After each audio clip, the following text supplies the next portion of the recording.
I call this regular meeting of the Village of Villa Park Planning and Zoning Commission to order. I'm going to start with roll call. Calvert. Here. Hassler. Here. Hofstra. Here. Jackson. Lemieux. Here. Ludke. Here. Romano. Here. Schlinsky. Here. And with that, we have quorum. Before we get into business, I just have a couple comments I want to make. First, I want to acknowledge that Commissioner Hassler, yes, is here, and that Mike Orlowski is resigned back in March. He and I came on at the same time in, I believe that was June of 2008. So we've been through a lot of meetings together, and I'll miss Mike, but he'll still be around because we all know Mike. So he'll be doing different things, but he'll be around.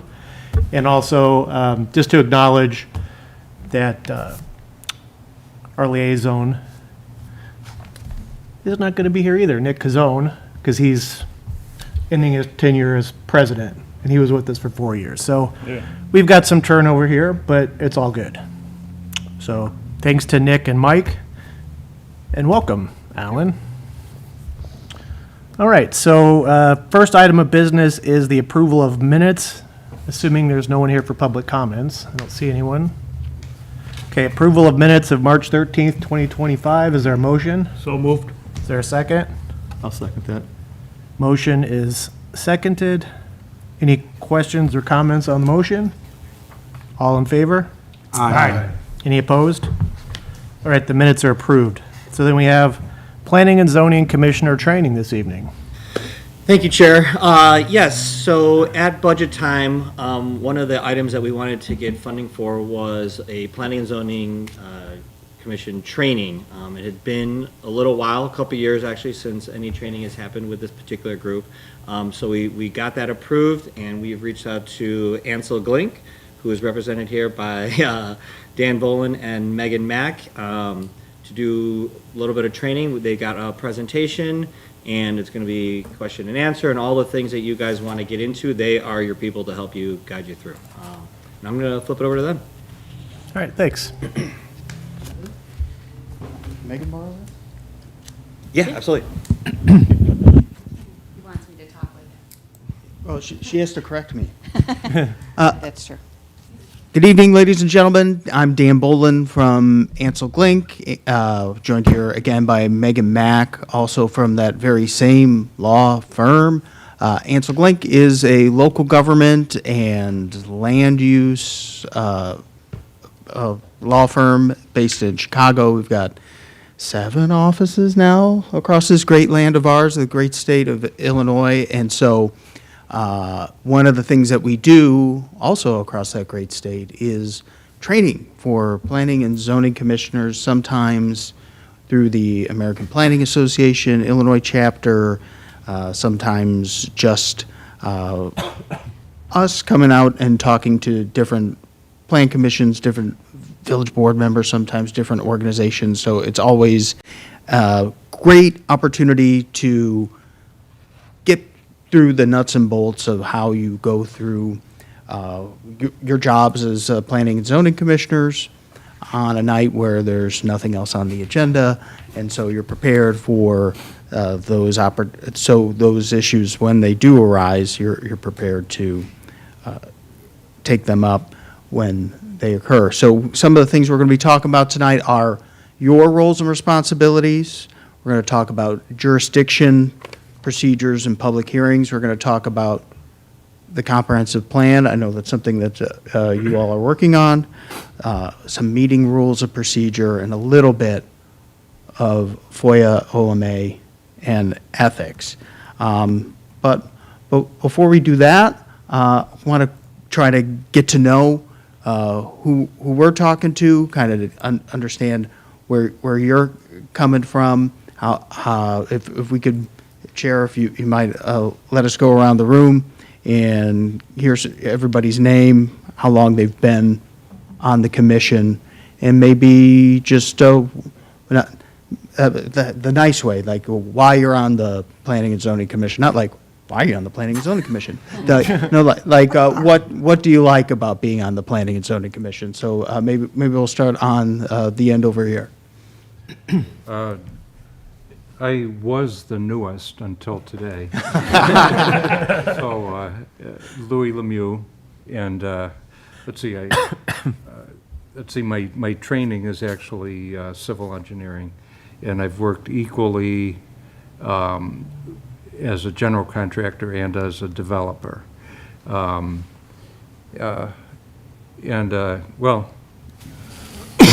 I've always just hoped I could help the village, in any way with, some of what I've done in the past. And that's essentially why I'm here. Oh, that's good to hear. That's important. A lot of organizations, so why a lot of people volunteer. Eric? Yeah, Eric Ludke, I don't know, 6 years maybe, something like that. Relatively recent in terms of being on the commission. Lifelong resident, practicing architect, working here as well in town. Good to hear it. Dominic? My name's Dominic Romano. Now a 23-year resident of Villa Park. I was in corporate finance. Now I work in marketing and development and athletics over at a local parochial school. I love it. I love the town. I feel like it's a civic duty to participate and be part of this. And 3 younger kids at home. I am not ready to make the leap into an elected office, but in an appointed office with a great group of people here has been a pleasure. And I've been on this commission for probably 8 to 10 years now. Is that possible? Sounds right. So. Thank you. Ed Hofster, I've been on here, I think, 5 years. I was a computer engineering by training. I'm retired. I had time on my hands, and the mayor at that time was living around the corner from me, and he kind of says, "Hey, I got a spot you can help us with." So that's what stepped in, and I've enjoyed the time I've been here. It's kind of interesting to be plugged this close in. Yeah. Very nice. Chair? Jason Jarrett. I'm planning and zoning consultant by trade, mostly in entitlements and condemnation work.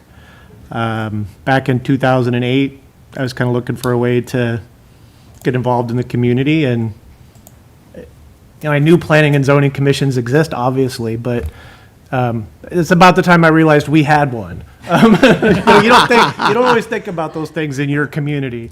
And they were working on the comprehensive plan in 2008, and that was already ongoing. It was too late to get in on the steering committee and all that, but I started attending those meetings, put in an application, and the president at the time, I think she called me about 3 days after I mailed my application, to let you know how long ago that was. Yeah, That's what my wife says when I go to our neighborhood meetings. She's like, don't you already go to enough public meetings? Alan? So Alan Hassler, again, I was already introduced as the new guy, very first meeting. So I am a civil engineer working in the highway sector. I've worked for some DOTs and now on the private consulting side. And I find myself here through a general interest in getting involved and opportunity. So glad to be here. I'm Larry Calvert. I'm delightfully retired from a job in consulting for state and county governments. I've been involved in local kind of groups and community events all the way back to my days living in Chicago. So there's just kind of a natural transition for me once I moved to Villa Park. Good for you. Hey there, my name is Justin Schlensky. I'm an attorney by trade. I joined the P&Z Commission back in May of 2020. At that time, I was a bachelor with more time on my hands. When I was in private practice, I had a very healthy portfolio of real estate and property-related aspects of my clientele. I figured that since there was an opening at the time, that would have been a good transition. I always feel it's nice to have an attorney on any municipal board.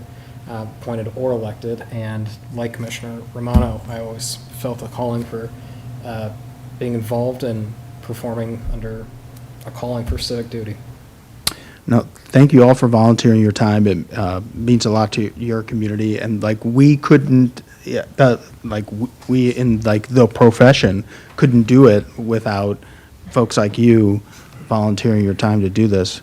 Let's introduce one more person. Megan? Would you like me to talk about my background? Yes, please.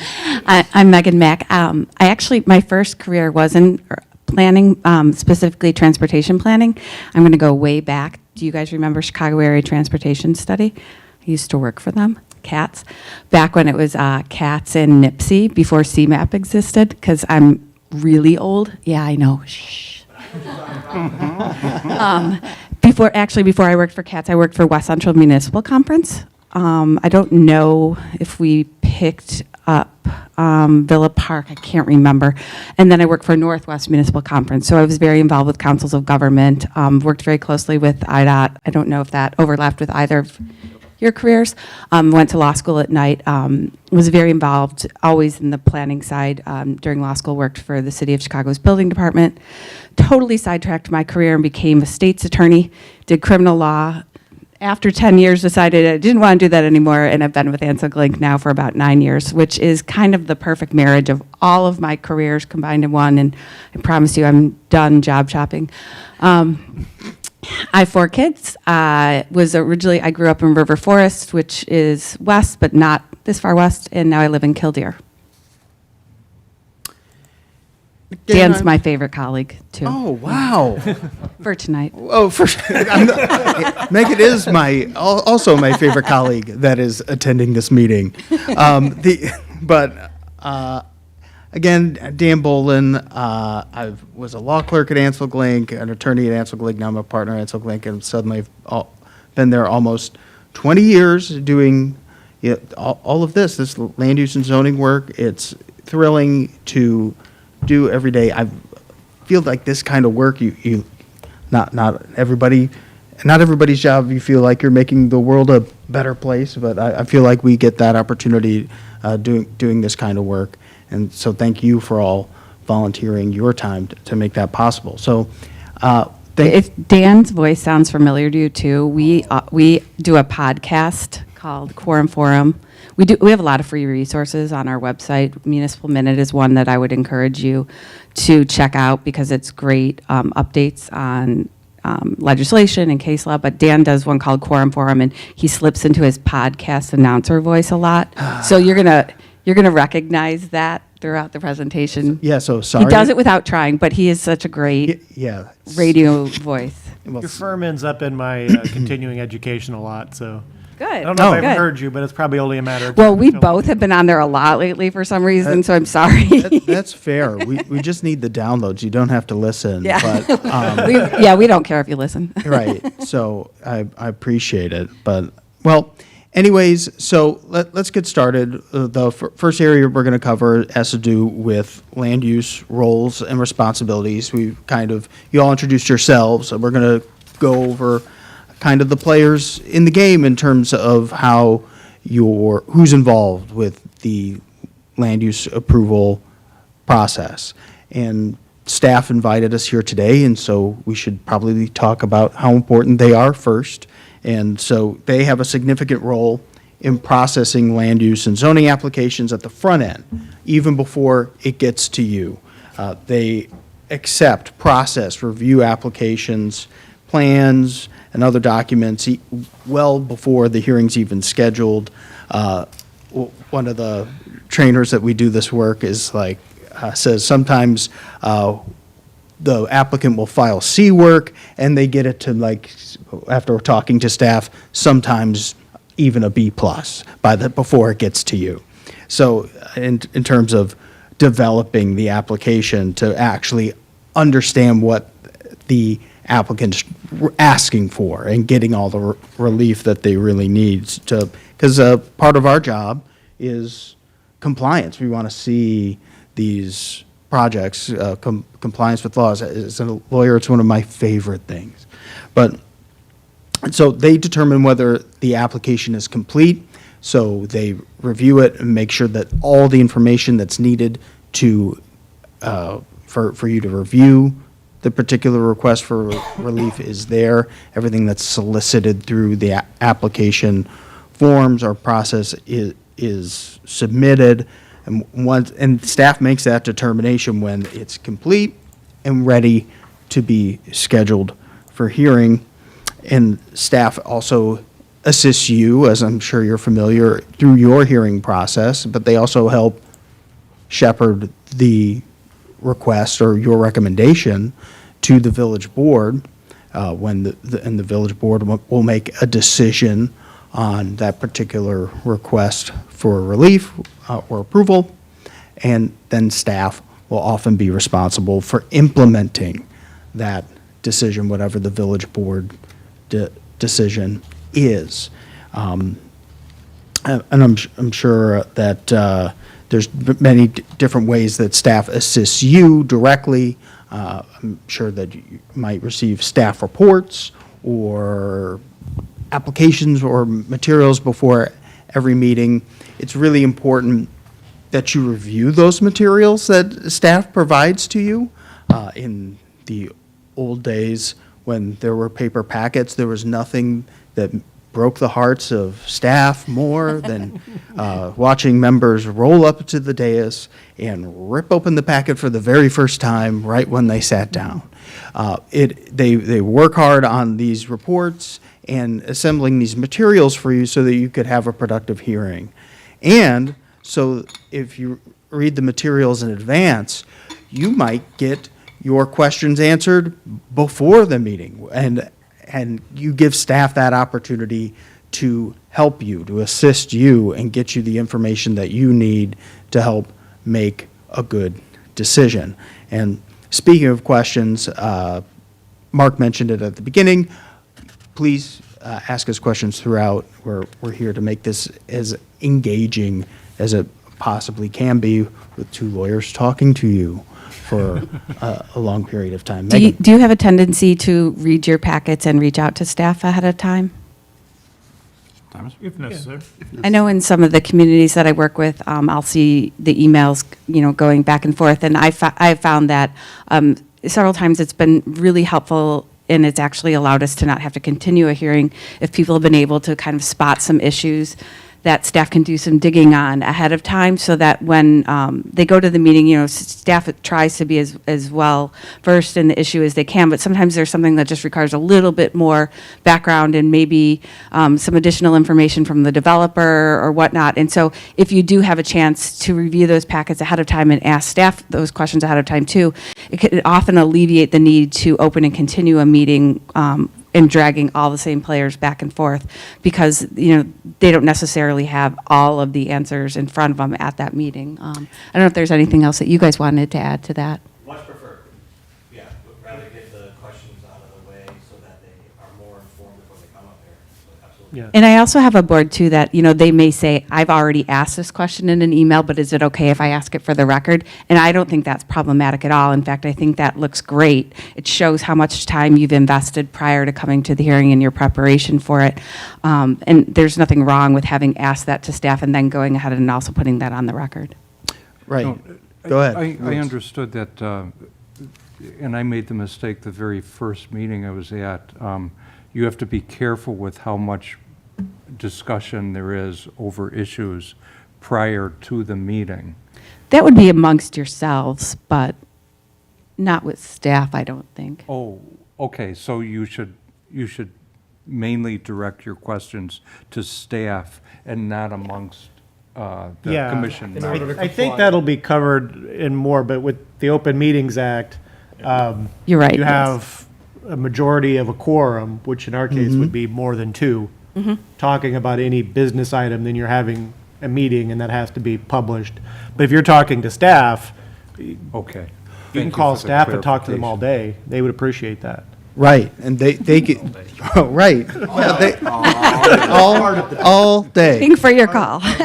No, they're a great kind of reference point and can kind of facilitate those Open Meetings Act issues for you and direct whatever questions you have, be it to the applicant, to the village engineer, to the fire department, whoever it might need to get the information from. They can be that clearinghouse for you and kind of help you get the same information to everyone, and so you could talk about it on the record at the hearing. So, excellent point. The Planning and Zoning Commission, that's you. There's, in Villa Park, the role, you serve in the role of the Statutory Plan Commission and also serve as the Zoning Board of Appeals. That they're combined in Villa Park, as they are in many communities. That the Planning and Zoning Commission can be made up of as many members as a community desires. It's 9 people here. I think we were remarking how impressive it was, how full the dais is. This We is a don't always- great turnout. We don't always see that. That's excellent. Appointed by the village president with advice and consent of the village board, and you review and make recommendations on subdivision plans, comprehensive plans, and the different zoning approvals that we're going to talk about later tonight. The village board doesn't conduct a hearing on these different zoning approvals. You do. The village board is relying on you to do the heavy lifting, doing the work. They have lots of other things to worry about beyond getting into the nitty-gritty of these different land use applications. And so they are relying on you to make a recommendation on these different approvals and to conduct the public hearing for them. And so very, very often, you've got an important job to develop that record and solicit that evidence and testimony and support your recommendation. The village board is relying on you to do that. Now, that doesn't mean that the village board has to agree with you every time. They very often do. I think in most communities that's true. But sometimes there will be disagreements about the evidence and the facts and how the village board sees it, or they, as legislators, are able to consider other factors or things like annexation or tax revenue, other considerations that, might not be strictly within your jurisdiction and evaluation of the standards. As legislators, they can consider other factors, but they still are going to rely on your evaluation of how the request meets the standards for the particular request for relief. Megan, any thoughts on that? Do members of the village board ever attend your hearings? From time to time, we do have a liaison who would typically be here, but because we're going through the transition, we'll be swearing in the new board on Monday, right? But typically, there's a board liaison that's present. And then, depending on the matter, we've had some show up, but I would say the norm is no. Okay. That's not entirely unusual. It could also, they rely on the fact that you're going through the process for them, and then they take into consideration your input. Do you have your minutes available by the time they meet to approve what you're working on? The minutes aren't, because they're still in draft form until they're approved, but everything is videoed. Oh, that's nice. 24 hours later. Okay. Yeah. And until very recently, we had a court reporter present for all hearings until wow. about 6 months ago or so. And so in those cases prior, that report, that always did go with the application to the board. That's really helpful. Yeah. Wow, okay. Oh, wow. Very cool. Any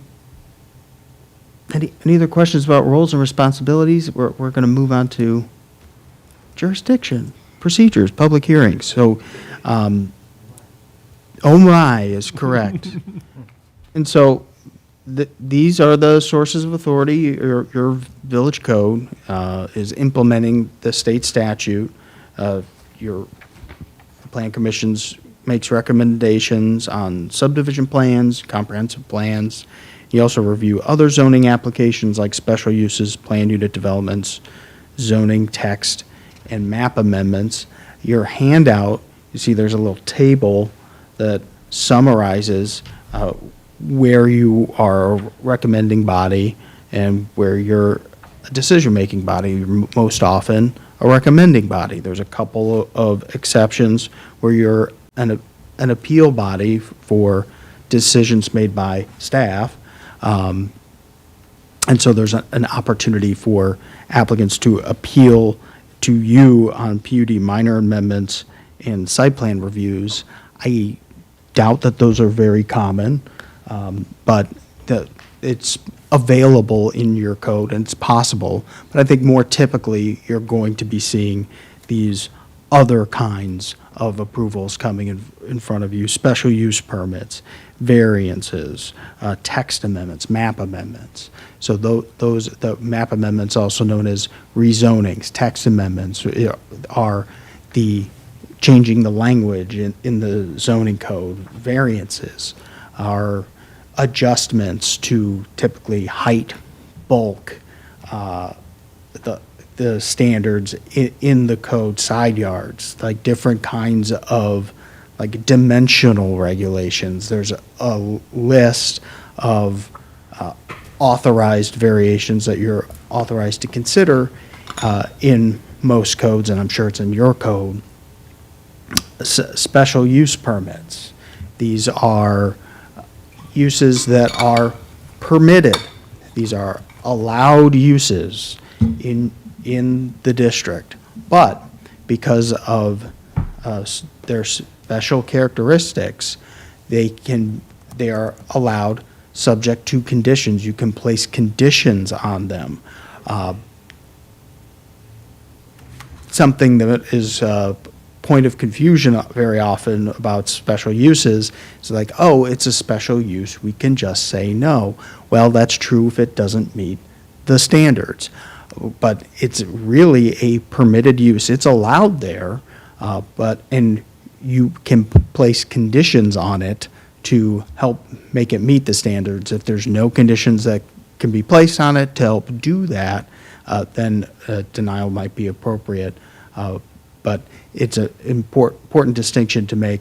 A lot of people confuse that about I actually have a good example of a confusing incident that refulated to a board I work with on a regular basis that related to special uses and a variance.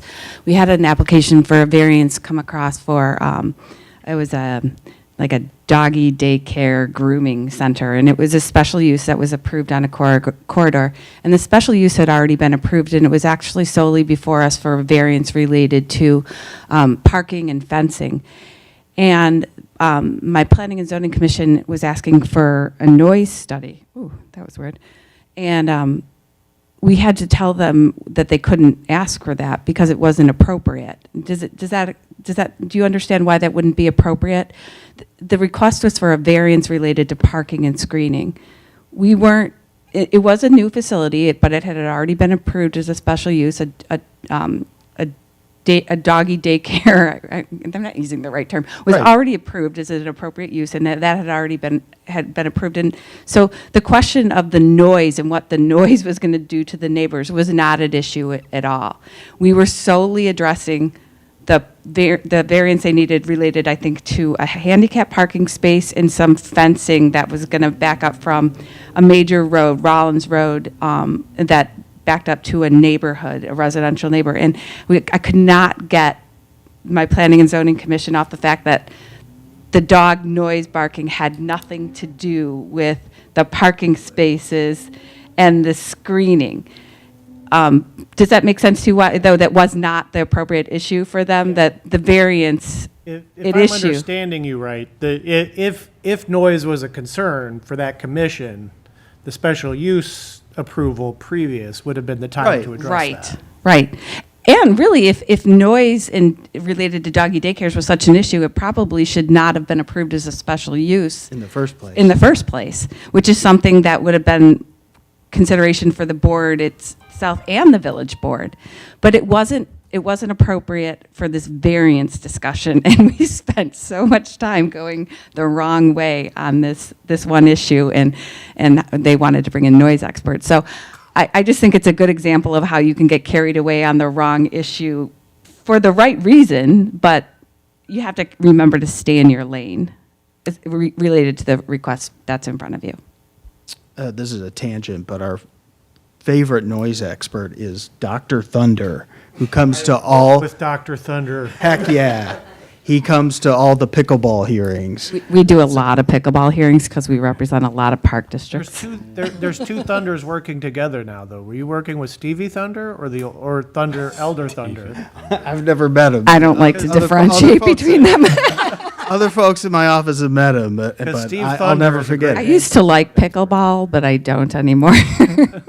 Yeah, so speaking of noise consultants, but yeah, so that related to this idea of like jurisdiction is like the Planning and Zoning Commission is evaluating these different land use approvals according to the standards.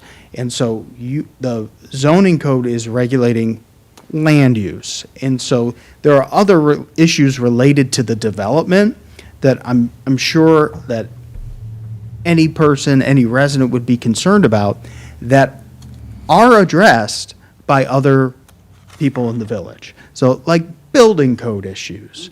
A common condition on like zoning approvals is that we encourage communities to prescribe is compliance with laws. So like that's covered. Like if this zoning approval is conditioned on compliance with the building code. And typically building follows zoning. And so any building code issues are going to be addressed and resolved after they get the zoning approvals through the building code process. Other kinds of like jurisdictional issues that like the questions, are these going to be rentals or condos? I was just going to say that issue comes up all the time when there's a zoning change from, a single use, like an R1 to an R4, and then we start going down the road of rentals or condos. And is that real? Are you really going to be able to make charge someone $2,000 a month to rent this apartment? And now we've gotten so far out of what we're supposed to be considering. That's an appropriate question for the village board to ask the developer. What have you forecasted in terms of who's going to rent this?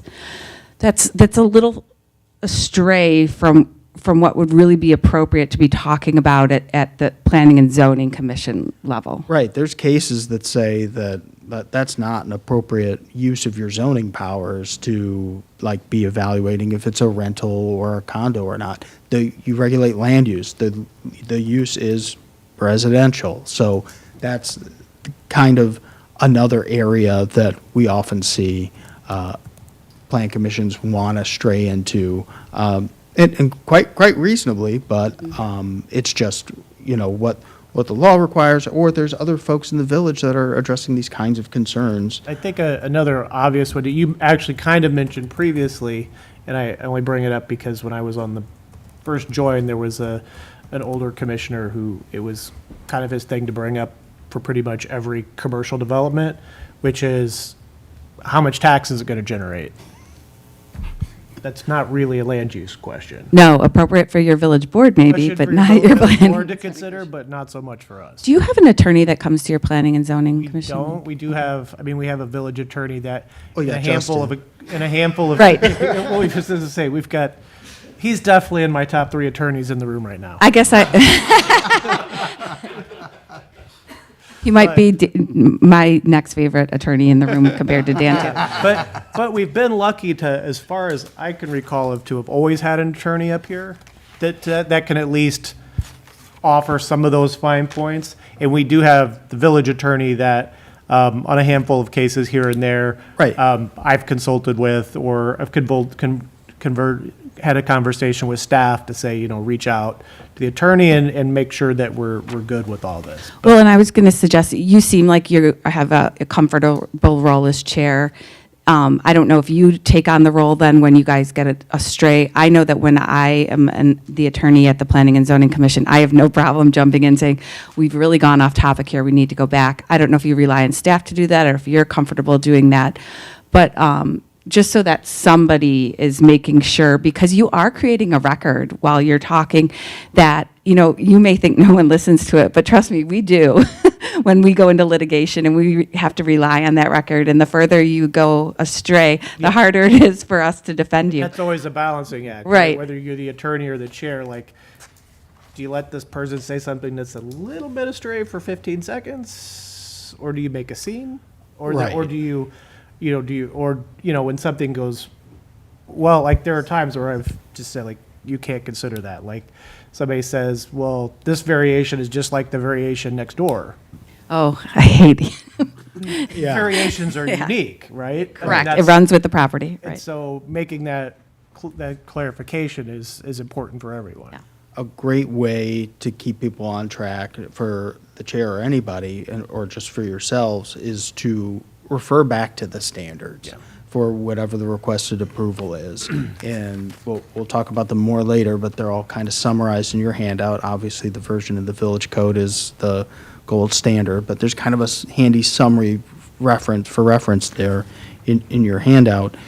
And that's a great way to help kind of get things back on track. And, we hear that often about like, oh, well, do we have to grant this approval on this property because we all granted the variance on such other property? They have not made two pieces of real estate the exact same yet. And so while that can be persuasive or might inform your decision as like information, it's not binding or controlling on the decision you're making there, because the facts of every piece of property are going to be different. And it's very rare that the exact same request is identical. So, excellent point. And I agree with you, because as a land use consultant, I've made that argument. Like, it's just like the one next door. So, from the other side of the dais, The other like, side of it's, the dais. Right, right, Yeah. 100%. and maybe they bite, maybe they don't. So, every hearing is a meeting, not every meeting is a hearing. For an example is tonight, this is a meeting and there's not a hearing happening. But many of your meetings, there will be hearings that are specially noticed, formal processes to provide a forum for a petitioner and members of the public to express their opinions and comments on an application. What notice is required? There's the state law requires a newspaper notice, 15 to 30 days before the hearing, and Open Meetings Act notice, a posted agenda on your website or outside Village Hall. That's it, and that's often surprising to a lot of communities we go to. There are very common locally imposed notice requirements, which the village does have. There's a posted notice requirement and a mailed notice requirement, which, oh gosh, is it regular mail, I hope? Good. Some places mess around with certified mail. It's a mess. But within, Certified is different than registered. Registered is the nightmare. they're all nightmares. But they're 250 feet from the subject property. So that's an additional locally imposed notice, a very common one. I think we find that the posted notice actually gets the most attention. It's on the subject property, and so the people that are seeing it are actually around the property, care about it, gets most attention. People don't always read their mail, and they certainly don't read the newspaper. But the other communities do take other steps to publish and advertise their meetings. The meeting information's available on the village website, I'm sure. Some do social media channels and other kinds of engagement to try to reach people and inform people and advise people, meet people where they are. But these are the bare minimum requirements required by your code and state law. Neat. Order of procedure at a public hearing. This is just a suggested order of procedure. If we go through this and you're doing it differently, that does not mean you're doing it wrong. This is just kind of a typical order of procedure that we see at most hearings. There's often an introduction by the chair. this is a great time for the chair to let everybody know what the rules are. If you have any rules of procedure, there's a set, I don't know if you have adopted rules of procedure, I can't remember, but there's a suggested set of model rules of procedure included with your materials that some communities adopt them to kind of let everybody know what the procedure is going to be, how that they are going to have an opportunity to be heard. But that really helps kind of take a lot of the anxiety out of the room in terms of people that come here. Think about how upset you have to be to come to a public meeting. Like they're and they want to know when they're gonna when they get to talk. So if you let them know at the top, if you post these rules at your website, if you post this, have the rules available or kind of instructions available in the room. Maybe you don't do this for every meeting, but if for a meeting where there's going to be a lot of people, having a public comment sign up or kind of a way to manage and let everybody know that, yes, you will be heard, and let them know when that's going to happen. This is a good thing to do at the top, the introduction, because a lot of times it's going to be everybody that's sitting out here. It might be their first and maybe only plan commission meeting in their lifetime. And so that's an important part of the or opportunity to handle in your introduction. Very often, next, the staff will summarize the application, get some of the basic facts and information out there, maybe some highlights from staff report that you might receive. You guys do staff reports? I'm sure they're all excellent. And Do you give a recommendation in them? Okay. yeah, some staff, some places do recommendations, their staff reports, some don't. Maybe my least favorite is the staff recommendation that they reveal at the end of the public hearing. Surprise, we're recommending denial. I've never experienced that, but that would be an uncomfortable one. Yeah. So it's nice to have the recommendation out there for the, if there is one, to let the applicant and the public respond to it, and to kind of be part of the hearing. Then the petitioner goes and they get to present their evidence. It's, doesn't have all the formalities of a civil trial, but like this is their time to put on the evidence and demonstrate to you that their request meets the standards, and you consider the facts and the documents and the testimony that they put on and evaluate how it meets the standards, and you'll incorporate those into your written findings of fact. We'll talk about those. Very often, the commissioners will have questions about what the presentation was by the petitioner. It's a great practice to route those questions through the chair. It's a great way to maintain decorum. I know you're all a friendly group, and you probably all talk to each other just like regular friends do.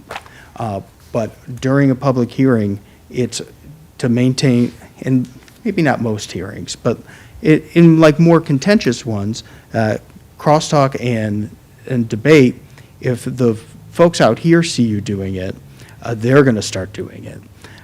You could set an example and encourage everyone to direct their comments to the chair, to empower the chair to maintain control of the public hearing.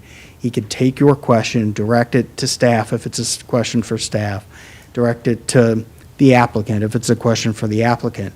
It's a great way to maintain order and keep a clean record. Then there's an opportunity for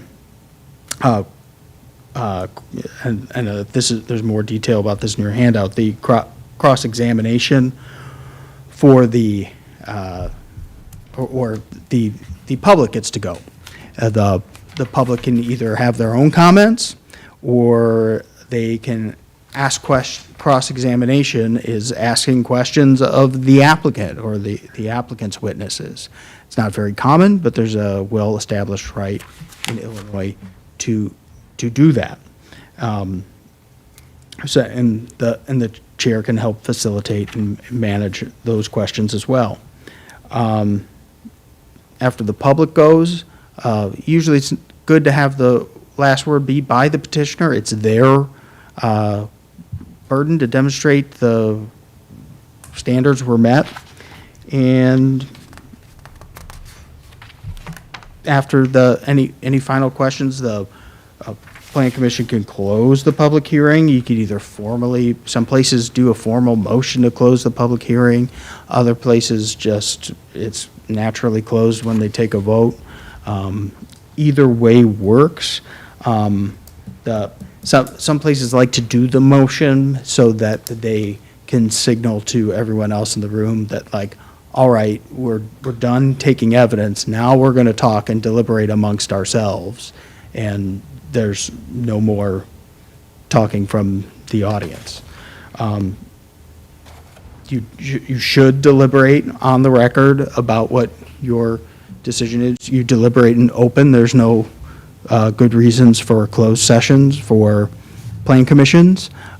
You talk about the evidence and how it meets the standards on the record, and then you make a decision, which is usually either a motion to approve with conditions,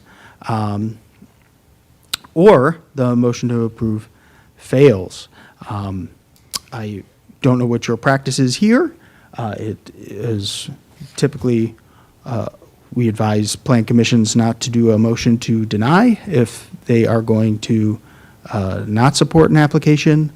It gets very confusing when you do vote on a motion to deny. Yes means no, and no means yes, and everyone's heads will explode.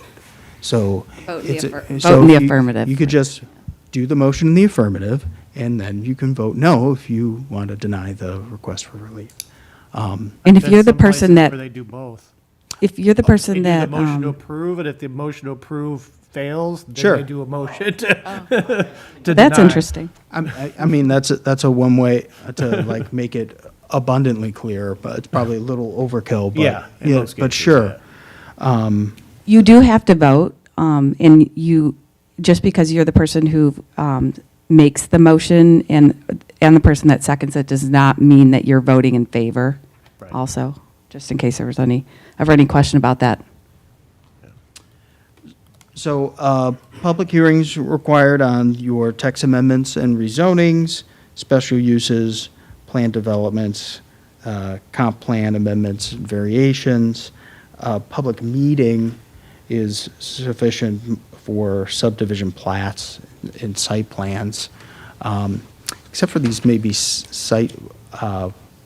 and except here, site plans go to you, and if there's an appeal, they go here. And I think that would be a hearing. But in any event, that's what those are. Due process just means fairness, and a lot of what we've been talking about is really due process. Like, it's making a decision according to fair procedures, procedural due process, and making a substantively fair decision. That means not an arbitrary decision, a decision that's based on the evidence, and it is based on standards for the request for relief. What due process rights do parties have? Digging into this a little bit further, an applicant has due process rights to present its application to the commission and support it with testimony, evidence submitted into the record of the hearing, cross-examination of witnesses presented at the hearing, having its application heard in a timely manner, a right to request reasonable continuances as allowed by your code, a right to have only relevant testimony considered. This is an important role of the chair to manage relevance of evidence. You don't have to allow irrelevant evidence into the record. You don't need to allow cumulative evidence or repetitive evidence. The big public hearing where everybody lines up and says, I agree with the last person, or I agree with the last person. It's a great tool for the chair to say, well, that is fine, but do you have anything new to say? Like, we don't have to hear people say the same thing over and over again. At some point, you get it. That evidence is already in the record. You've made your record on whatever point is. The particular hearing I'm thinking about was a car wash next to residential where people were lining up and doing that. And I was advising the chair to do that. And he asked, you know, does anybody have anything new to say? And somebody stood up and said, those dryers are going to be loud. And he pulled out a dustbuster and started waving it around the room. And it was a very small room, so it was really loud. But we decided that was not a scientific demonstration of what the dryers would sound like. Yeah, for us, generally, if I see more than about 4 or 5 people in the room that I think are going to speak, I make that suggestion. If you want to come up on the public record and say that you agree with the person that just spoke before you, please do that. But we don't need to hear that it's going to cause flooding over and over and over again because we've heard that. So. Right. And a lot of times that works, sometimes not so much. Then you have to weigh the power of the chair versus someone being heard. Yeah, sometimes it's useful to let them have their say and wear themselves out, and other times it's, you need to rein it in and move the hearing along. But it's, definitely more art than a science in that regard. Can I go back to a couple things you said? Yes. Just a few things that came to mind while you were talking. You can also, if you have a couple different communities coming out, appoint one representative. Maybe you're already familiar with this, to represent like a particular subdivision or a community. Another thing you need to be aware of if you're going to have a very controversial hearing is you do need to accommodate your room for that. You can't just say, oh, well, we ran out of chairs, tough luck. I have had a mayor do that. Well, what if we just took the chairs out of the room? That's not going to work. So if you know in advance, you're going to need to accommodate it. If a ton of people get there and you can't, you're going to have to continue that meeting. Dan mentioned how some commissions will formally vote to close the public hearing.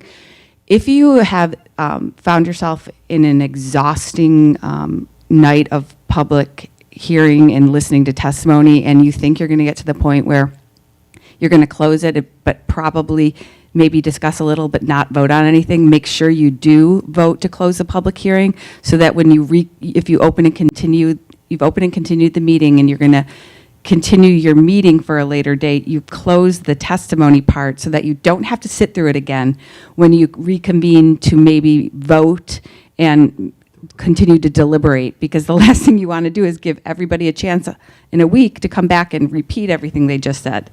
And people have made that mistake when it gets to really controversial issues, and hopefully you don't have a lot of those, but it can happen. So if it's, getting on midnight, make sure you do that before you run out the door. Yeah, And always set a date certain that you're reconvening for. Or you don't want to have to publish and Yeah, that we do, re-notify. because last thing I want to do is make staff renotice everything. Right, the expense of that. Right. And the time. Yeah. And no good decisions are made after 10 p.m. Some would say 9:30, 9. So 7:35. Time is it right now? So don't be afraid to set it over for another date to come at it fresh. Obviously, you want to give people a customer-friendly process, but you also want to make a substantively good decision if you need the time. Members of the public have these same due process rights too, being basically notice and opportunity for a hearing, but they also have the same rights to present relevant testimony and evidence, and they have the same right to ask questions of the other side's witnesses too.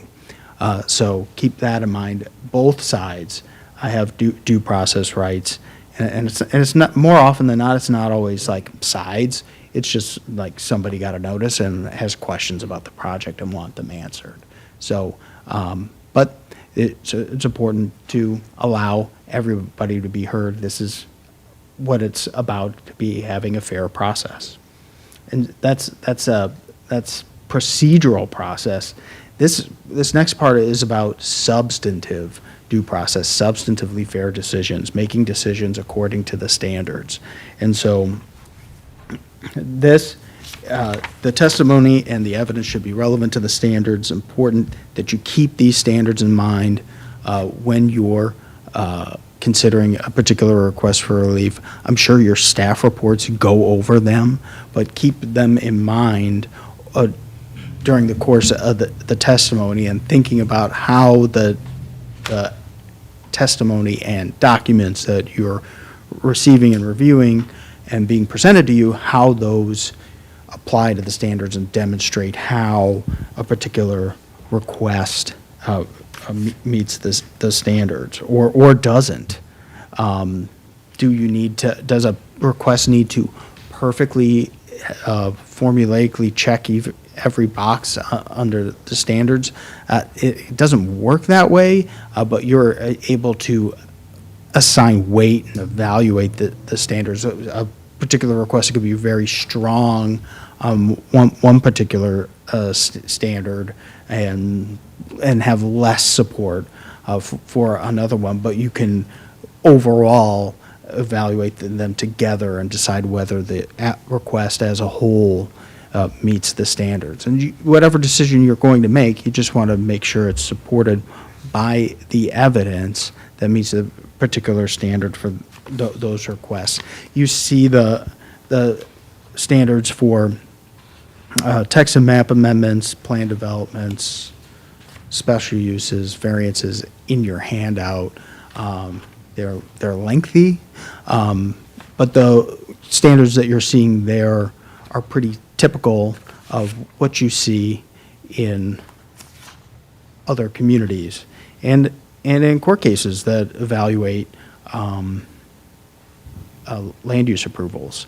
And I know we're lawyers, so we've mentioned court cases a couple times, but we're not saying that, you should follow these to make the lawyer's job easier when the lawsuit comes. Although it would, but the reason why courts look at these things and lawyers look at these things is because it's also good planning practice when you make zoning decisions based on the standards and evaluate the evidence under these standards. You're hopefully going to be approving a better project, you have a better result, a better development that's better for the community. Are there any particular standards or issues that you encounter applying the standards during your public hearings that you might have questions about? One typical one that we hear a lot of sometimes is about variations about what's the hardship, and very often the important thing to remember is that the undue hardship really has to come from the property and not the fact that somebody might they might make more money by using this property with this approval, but the hardship from not having the approval is sometimes the way that the zoning code applies to this funny triangle lot, the way they didn't create that condition, and so that hardship caused by just how the land was subdivided in the first place. The owner didn't create it, and the way that the zoning code applies to it causes an undue hardship and makes it harder to use the land. And that's just like one example of a typical question we get about that kind of standard. Yeah, the one thing that I think sometimes can be complicated for everybody is that sometimes the standards feel completely subjective, but you're supposed to look at them objectively, like, helps the public good, does this harm the general welfare? Well, that's kind of subjective, right?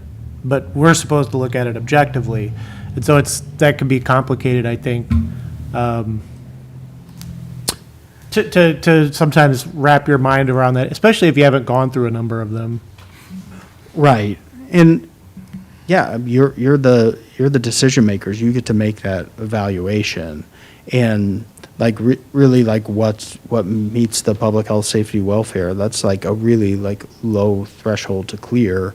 To like you're not like it's like almost like the, I don't want to use lawyer words, but like the rational basis test, it's like really like any conceivable rational basis can support this kind of the decision on that one factor.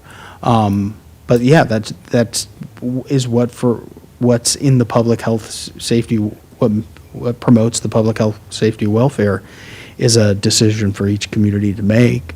And so, yeah, that's a little bit subjective from community to community, but that this is what the village board's relying on you to help determine. And then I think that's what sometimes makes hardship or practical difficulty in a variation complicated, because what is that? Yes, it is outlined in years of, or decades, century of court cases.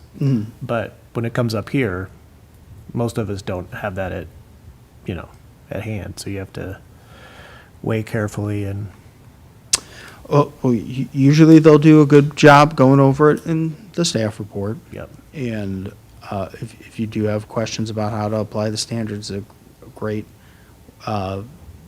way to reach out to staff ahead of the meeting. And if they need to talk to the attorney about it, the attorney can help you kind of navigate those thornier issues. I was in a training in a community a few weeks ago that talking about ADA questions and like how do we have to make a reasonable accommodation to allow for this wheelchair access in the without applying the strict letter of our zoning code. So that's a opportunity that they used to reach out to their attorney to talk about how to navigate that issue. Great. Look at keep the standards in mind. The conclusion of the hearing, you'll ultimately be making a recommendation. Very very often you are a recommending body, not a final decision-making body. The way that you communicate your evaluation of how this evidence meets the standards is in your written findings of fact. Special uses, variations, other kinds of approvals require written findings of fact that refer to the documents and the testimony that explain why this particular request meets the standards or doesn't meet the standards for the particular request. There's different ways different communities do findings of fact. If the way you're doing it isn't one of these, you're not doing it wrong. It's most importantly that you do it. Some communities just rely on the minutes. Some communities adopt formal resolutions that is summarize the findings of fact. Some places have little worksheets and go through each standard and talk about it on the record. Whatever is working for you, that's good. It's just important that you do it. How do we do findings of fact here? They're submitted from the petitioner in their application, and then they're Oh, so the applicant proposes findings of fact? That's a useful way of doing it. One of the trainers that we work with says, I've never seen an applicant do a good one, but, but, usually it's yes. right. That's actually how the Chicago Zoning Board of Appeals does it. You draft your own findings of fact, and generally they adopt them. Right, Not always, but generally. right. So, but that's another way that communities do it too very often. So, very good. But yeah, don't hesitate to add to, change, or adopt your own findings of fact if what the applicant submitted is and what you feel is right. So, conditions on approval, certain approvals can have conditions attached to them, like special uses and variances. Common ones that we recommend are compliance with laws, compliance with plans. The plans that you submitted with the application are what you're gonna, staff very often recommends conditions in their staff report. And a lot of commissions will say, like, move to recommend or approval of this, subject to the staff recommended conditions, and then whatever other conditions that you might want to add. It's important that the conditions are related to the actual development and application that you're talking about. Well, one hearing I was at, and one member of the public wanted to ask for a condition of approval of installing a fence on somebody else's property. And that's not related to this request. And the applicant actually has no control over installing a fence on property they don't own. So it's just, keep that in mind. The conditions need to be related to the property and the requests that you're talking about. And related to that, they need to have a basis in planning, which should seem obvious. I mean, in land use, like you can't. Right. I can't think of a good example, but we've had, not in the recent past, but in the distant past, you've had people like say something that's probably not quite land use, like hours of operation for a business in a shopping mall where their business is open all day. That's, Restricting it to a specific tenant. yeah, right. I mean, there's a fairly number of, or the one that I think we all know is not constitutional, but trying to restrict signage, like the language in a signage. The content, Signage, yeah. like the actual content. Like that's unconstitutional, but that's also has no basis in planning. Right. So, I mean, those are like kind of the more egregious examples, but those things do pop up from time to time where, Right. just for the new folks up here. Right. So it's got to be related to, related to the development, not just the property itself, but the actual request that they're making. So, very good. Conditions on approval, your recommendation goes up to the village board, and then your recommendation, as we talked about, will be approval of the conditions, or it's not approved. The village board will will consider your recommendation, and they will also do the same thing, approve with the same or other conditions that you recommended, or they could always send it back to you for further hearing if they need more information to make a good decision. Has that ever happened? That happens occasionally. It did happen with the text amendments prior to you. Those got, but that was well, it wasn't really, yeah. We won't go down that road. It was a complicated issue. Unique and situation. It was a unique situation where a number of text amendments came back to us for re-review and re-public hearing. Like, we had to reopen the public hearing and allow additional comment, and I've seen that happen on text amendments too, especially when you're wrestling with a particular policy issue. There's like one community working on accessory dwelling units, and the text amendments on that bounced up and back between council and the plan commission like a couple times.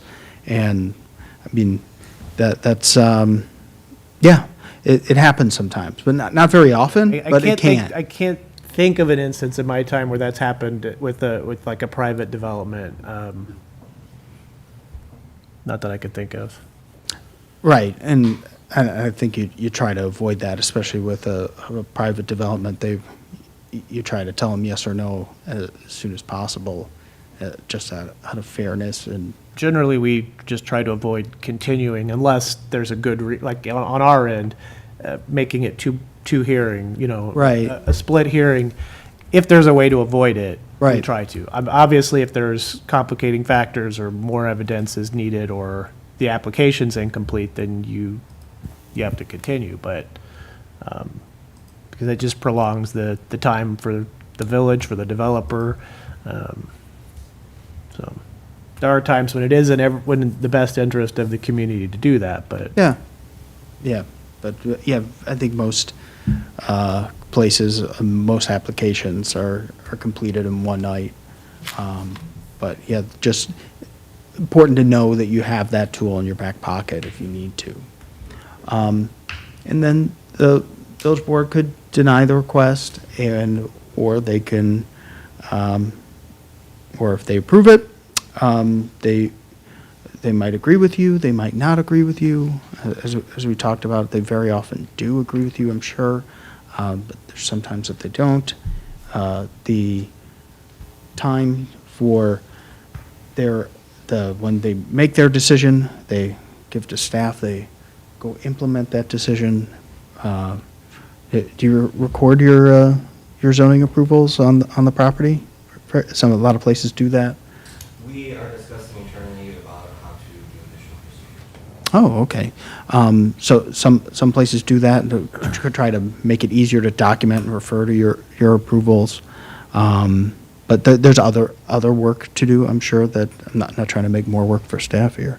But there are other ways that they implement those decisions, send them to the codifier if it's a text amendment, for example. But that's part of their job. And so this next segment is also kind of related to some important work that you're doing, and to more of this substantive due process idea that we've been talking about is another way to support your recommendations and your decisions with not just referring to the standards, but when you do refer to the standards, you can refer to your comprehensive plan. And to talk about that, I'm going to hand things over to Megan Mack. Here you go. We're going to switch it up to keep you awake, right?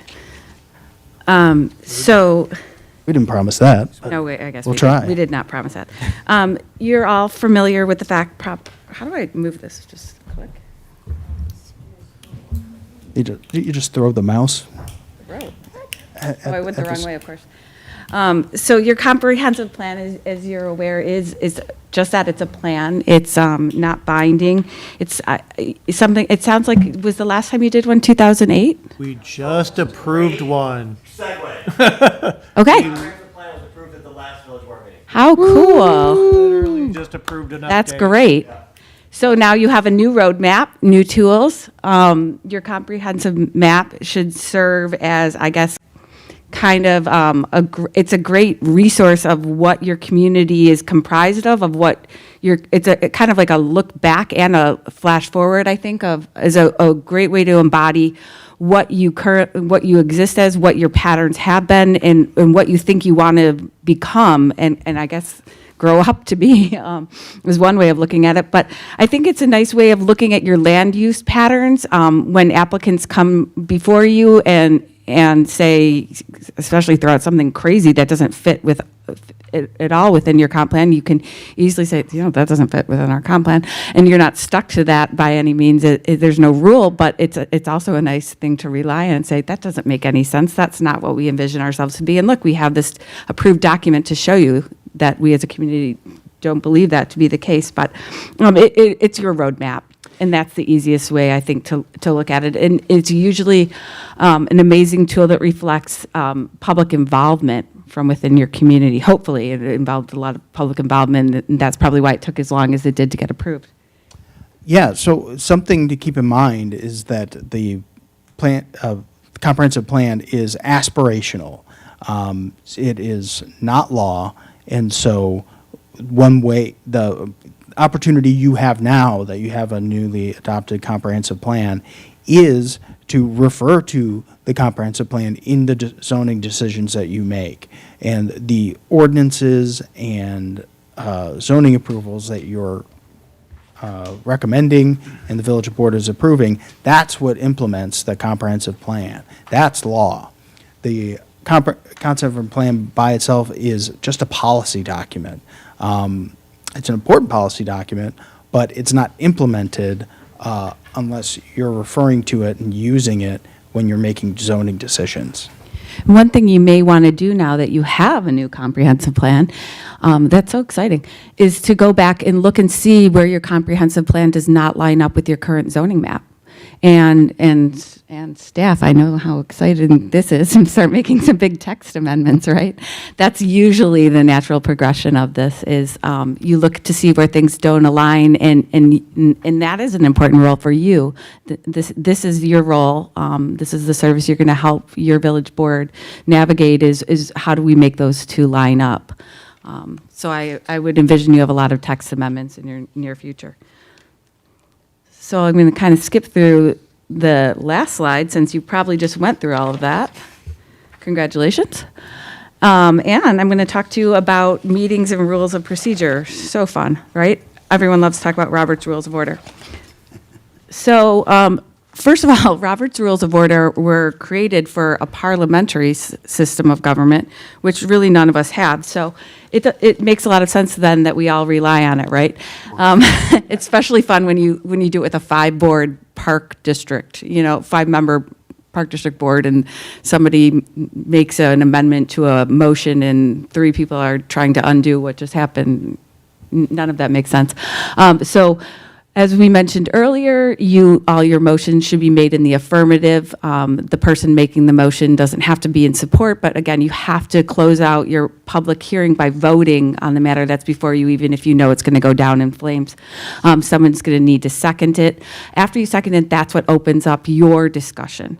You're going to have hopefully a healthy discussion on the request that's before you, whether that's for a special use or a variance. There can be a motion to amend. You can get really convoluted into a motion to amend and then seconds to that. I tend to, and I don't know if Dan has the same practice, but I tend to kind of look at Robert's Rule of Order a little bit more loosely when I work with boards, in that we're trying to all accomplish the same goal. And if someone makes a motion to amend and everyone seems to be agreeable on that, I don't try to get overly complicated in how are we going to undo the original motion. If we seem to all be in favor of that motion to amend, then we figure out a way to work forward and achieve that. Right. So in the back of Robert's Rules of Order, there's actually a rule that talks about how the smaller boards and how these rules actually don't make a ton of sense for smaller boards. These are made for 300-person assemblies, and here if you're a smaller board, for example, it says you don't have to stand up and rise to make a motion if you don't want to. So, Please don't. But Our version of Robert is pretty relaxed. Right. That's great. That's great so- news.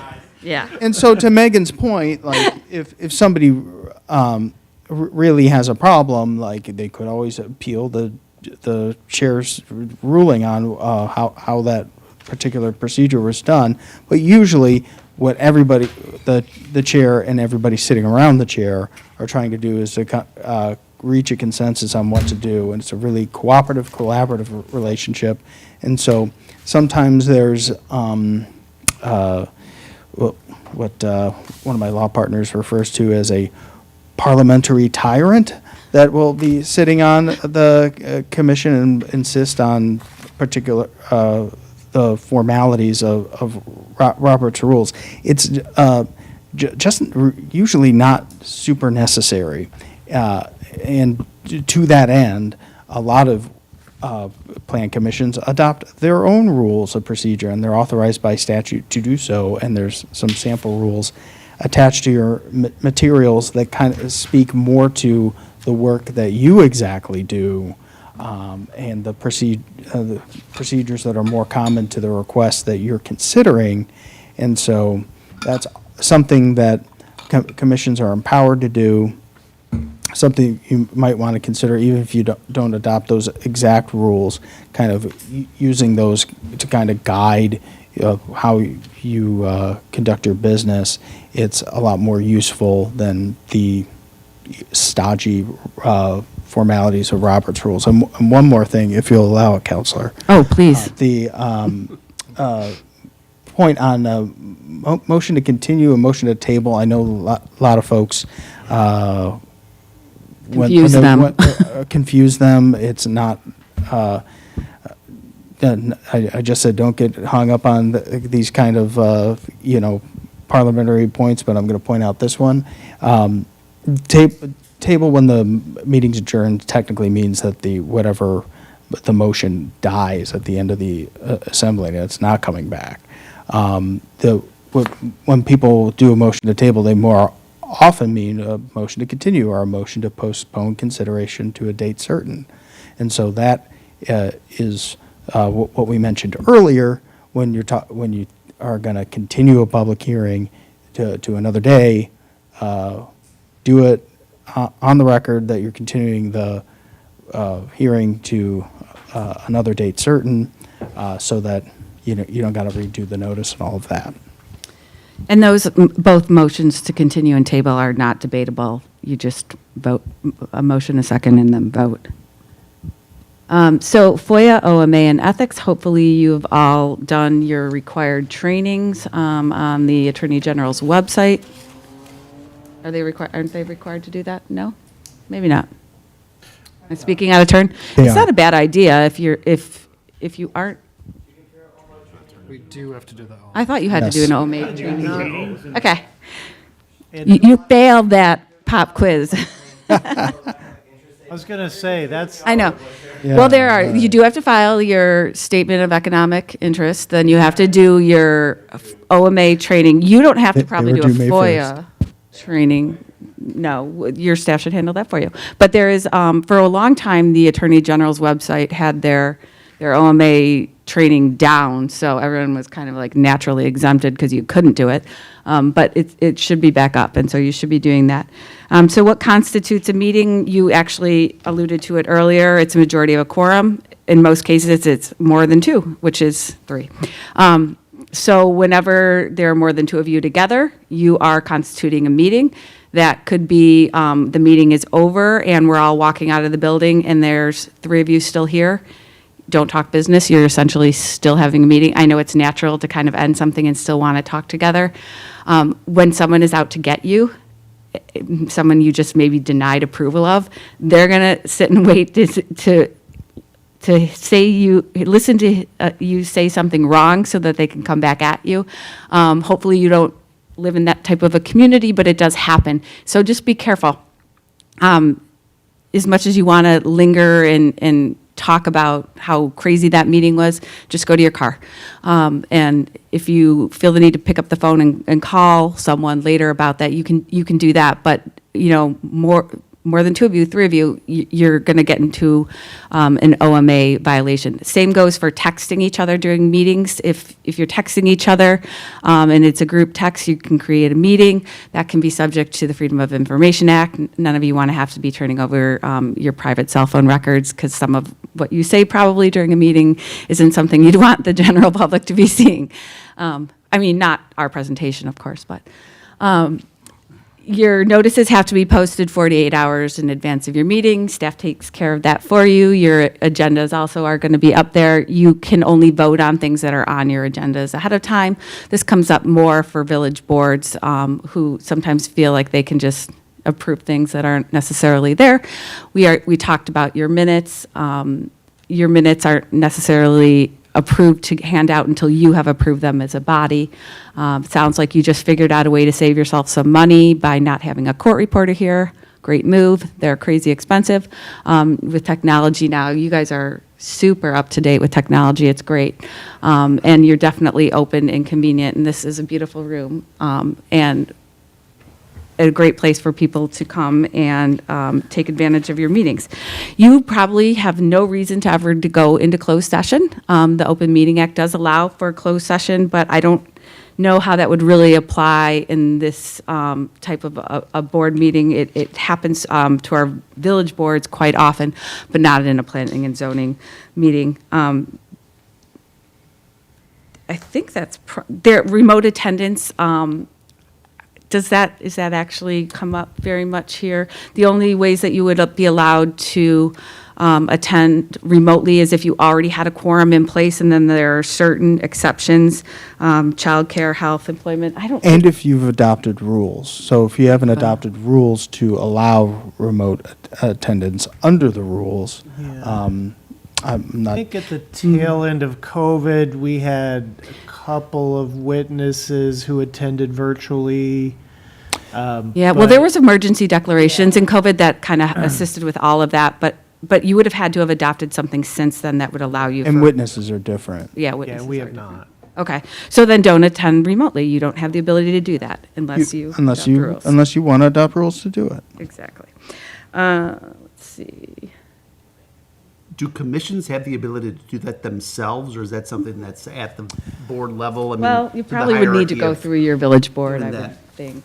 I think you would have the ability to do it yourself. Very often, a lot of communities, or some communities, adopt, the village board or the city council will adopt the rules for all their subsidiary bodies and set the rules for how every organization in the village is going to have a remote participation. But it's something that, obviously during COVID, there's a special rules that don't apply unless there's another disaster declaration, which let's hope not. But they have been inching the reasons. They just added that new reason for The childcare unexpected reason? childcare Yeah. obligations. So some places are looking at it more to facilitate Would participation, probably be especially in something, places though, where. if they wanted to do it, they would probably want to go through the village board before adopting. Right. Well, for us, yeah, I mean, we probably have, like legally have the ability to do it through a revision to our rules. The reality is, it's going to require staff and technology that we couldn't supply ourselves. So, I mean, Yeah. We're just not equipped for that. yeah. My experience with that is that it's generally doesn't work well. I mean, I'm not talking about here, just when it's a mix of virtual and not virtual. Oh, yeah, there's always a lot of communication problems. Yes, and there's the technology side of it, but then there's the board member who's remote but not muted and doesn't know they're not muted, and The other thing too is witness you're conducting a hearing, and so that's different. Meetings themselves are Yeah. easier to attend remotely because there's not a lot of active participation from the board, except maybe to be voting. But when you're doing a hearing, you want to be able to engage. I also think, don't you want to be able to judge the credibility of the person standing before you as well? There's something to that. And oftentimes there's going to be exhibits and things to pass around. More than anything, this is probably one body that sees things being shown to them via plats or plans Right. or whatnot. And that would be difficult to handle remotely, I would think. Eric wants to say how credible Yeah, you are. It wasn't, Oh, yes, I know, I look very credible right now. yes, exactly. The question was more just the idea of how independent are we relative to the village board, that kind, who creates our rules? We and- do. Yeah, and, Under ordinance, we do. right.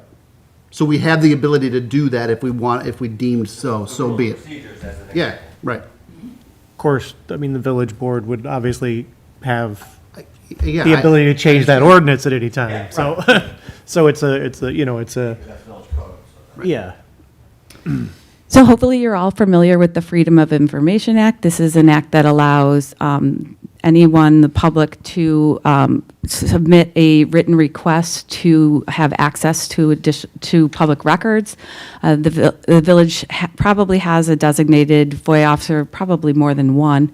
The act allows 5 days to respond in several instances, additional time to commercial responders or repeat requesters.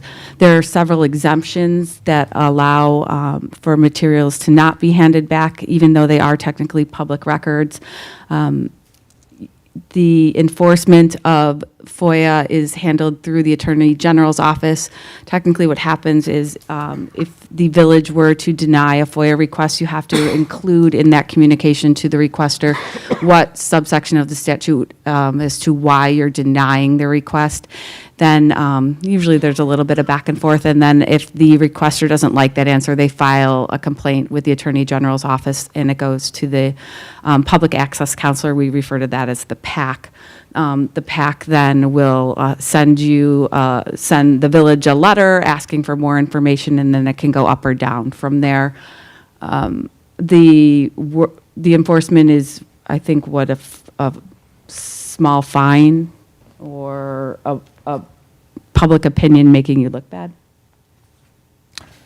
There's also the possibility of enforcement through circuit court.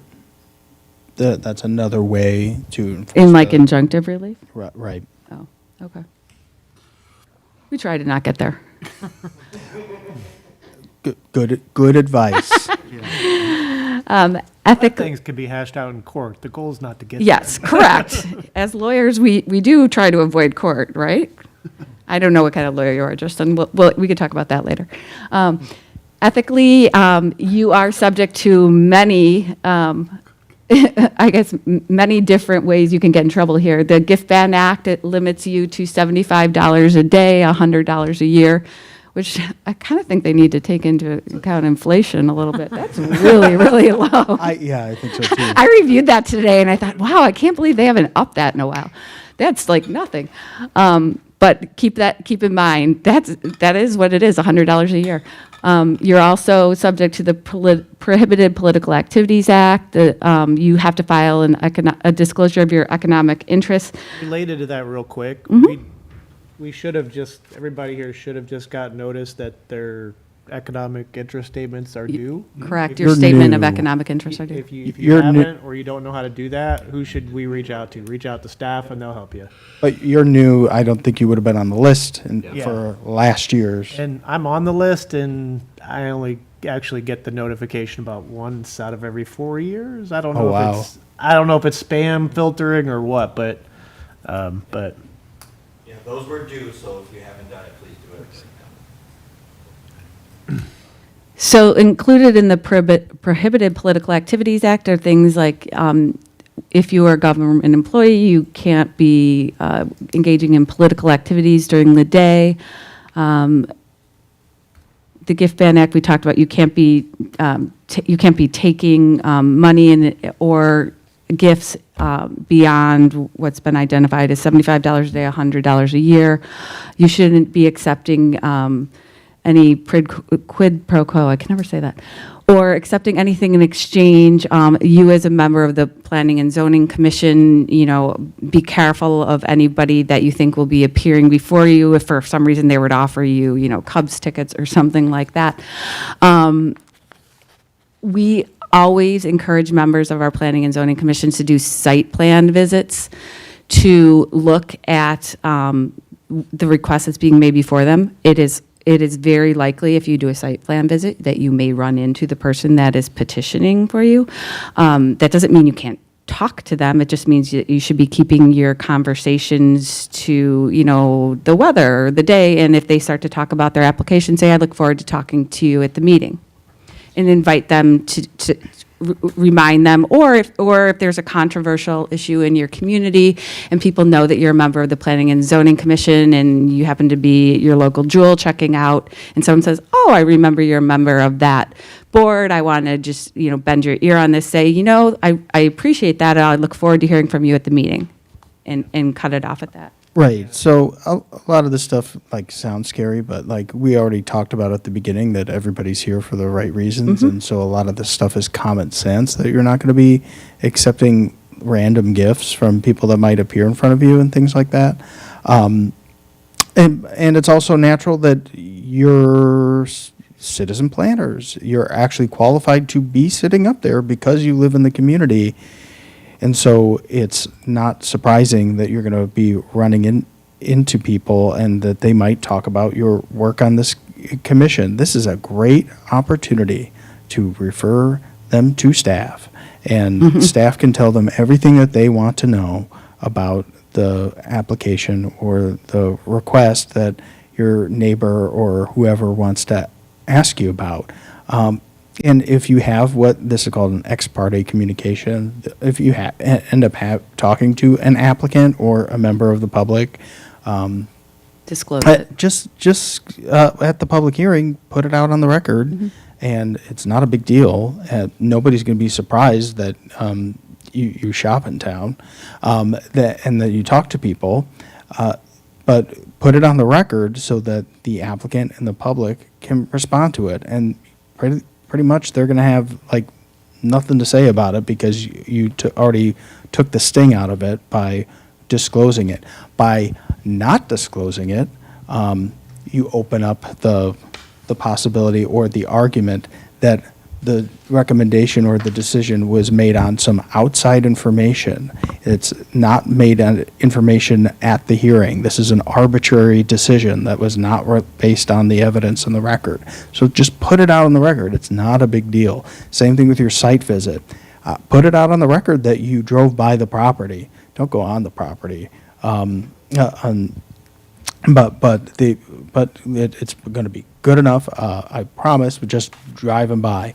But if you did do that, I would put it out on the record and describe what you saw, so that the applicant or the members of the public can respond to what you saw. But oh no, actually that fence you saw is gone, or now, or the conditions changed, and the facts are different than what you observed on your observation outside the hearing. So we want the evidence to be based on everybody put the information out there at the hearing, but it's understood that you're a member of the community and that you talk to people and drive around the community and see things. But just talk about it at the hearing. That's why you're here. Yeah, and I think- one thing that we've had a couple cases where people have said, well, should I recuse myself? Well, I was going to get into that, yeah. And, So and with both the ethics and recusal, Yeah. I just because it's you have to really think about the appearance of impropriety, Right. the appearance of an unethical act too. For an example, there was a matter before us many years ago. I was the chair, but the entity seeking approval asked me if I would come to the site, visit the site, meet with the representatives of the organization, and then they could talk to me and I could pass that information on to the board at a meeting. And I said, that might not look good to somebody who lives across the street.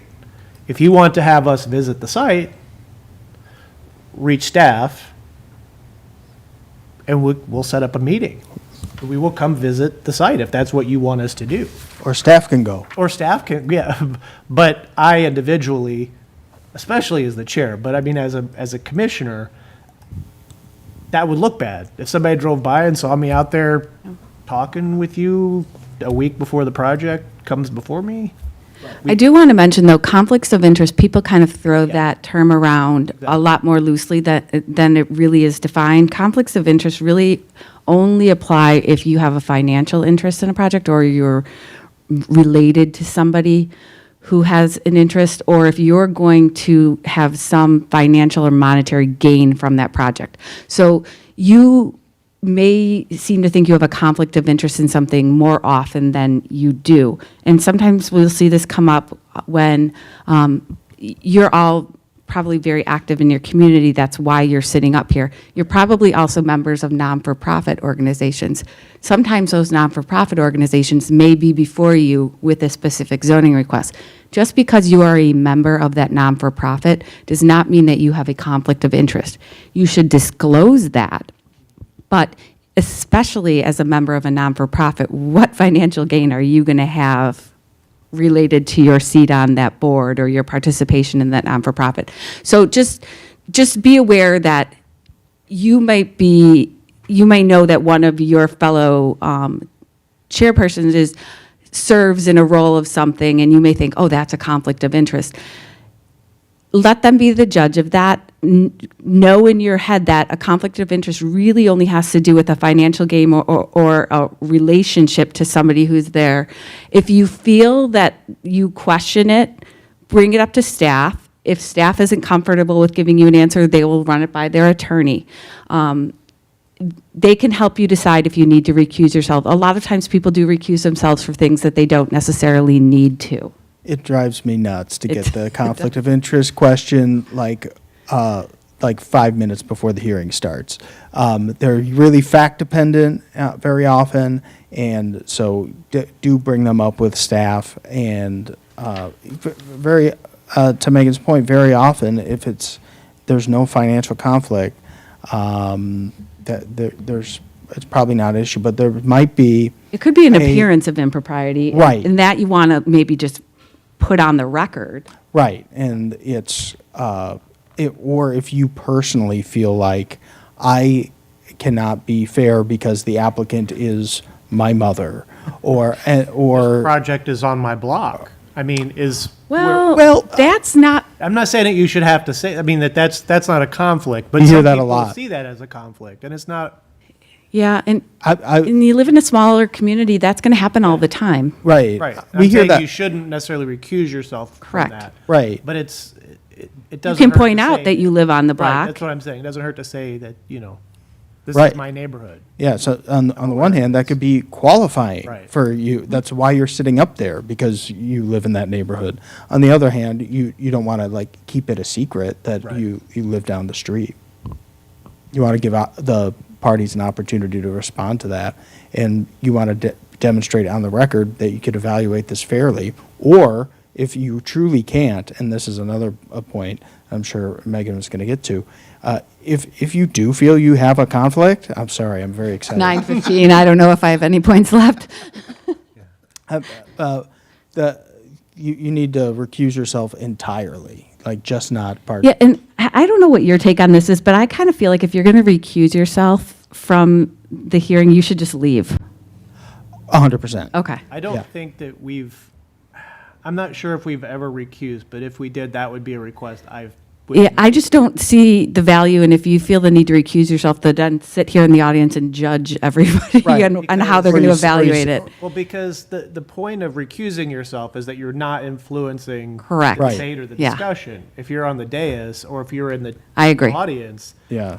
That's always the advice I've given body as well. language, Yeah. There's or cases. your presence, you can be influencing. So on that, what staff was saying, if we know that in advance, that particular item can be last on the agenda, so you can still be up there for the first 1, 2. Helpful. We Right. can guide that if we have that information in Yeah. advance. So actually, that's really all that I have. I don't think there's another slide, is there? Oh, questions. I mean, there are some other scary sounding statute, like the official misconduct statute, that's a class 3 felony. You guys aren't going to do that, so it's okay. There's also a village ethics code. Your village ethics code, I reviewed it before I got here. It very much lines up with the GIF-Ban Act and the state elected officials act. Dan, I feel like you want to add something. I sense it. Prohibited political activities. Thank you. Just coming to mind after the recent election. I'm sure you're all involved in the community and you might have political hats to wear. It's just important to keep in mind that the prohibited political activities, the main one for plan commissioners to consider is just not to use village resources for whatever your outside political activities might be, and it's easier to do than you might think. Like I suddenly opened like my personal political email on a village computer or something. You really shouldn't be doing that, or using a village phone or something like that. The reason Megan knows that I want to chime in on this is when they adopted the statute. I was a state of Illinois employee at the time, and our ethics officer told us, just don't do campaign work on state time. So think about it from the villages adopted that locally. Every village was required to adopt some kind of ethics ordinance that says at least what the state says, and so just be careful not to use village resources for your own outside personal political activity. Anyone have any questions? Did we try and knock them out? Compliments? Yeah. Fantastic job. Oh, thank you. Please visit our website. It's new. We're excited about it. We have some publications. Municipal Minute is the one that I mentioned earlier. And then when you miss Dan's voice, you can listen to Quorum Forum, available wherever you download your favorite podcasts. Thank you. And you can drive and listen to them. You can hear us both talk about recent case law updates. Okay. I'll give you back the mic. I would just want to say thank you, but Thank you. I've gone through a couple of these here, and we usually get them from planners, which I appreciate as a planner, but that usually means half hour to 45 minutes of the history of planning. You know that already. Which is, interesting, but not particularly relevant unless you're taking the AICP exam. Planning professionals know. And so it's nice to get it from the perspective of the attorneys, which for us is in a lot of ways more relevant. Good, I'm It's glad. nice to see both sides of it, but it's a good way to get this information. We love planners too. Yeah. We actually usually present in tandem for APA with planners. They do one half and we do the other. So we kind of like to present without them too sometimes. Sometimes. Sometimes. Thank you. Thank you. Thank you very much. All right. Any discussion on anything, staff? No, our big news was the comp plan. We were able to discuss that earlier. So that is adopted. It is officially recorded. It is down in the clerk's office. So it is fully state statute, ready to roll. Nice. So, yeah, we're very, very happy about that. If anybody who wants published versions, which is spiral bound, fancy cover, fancy back, let me know.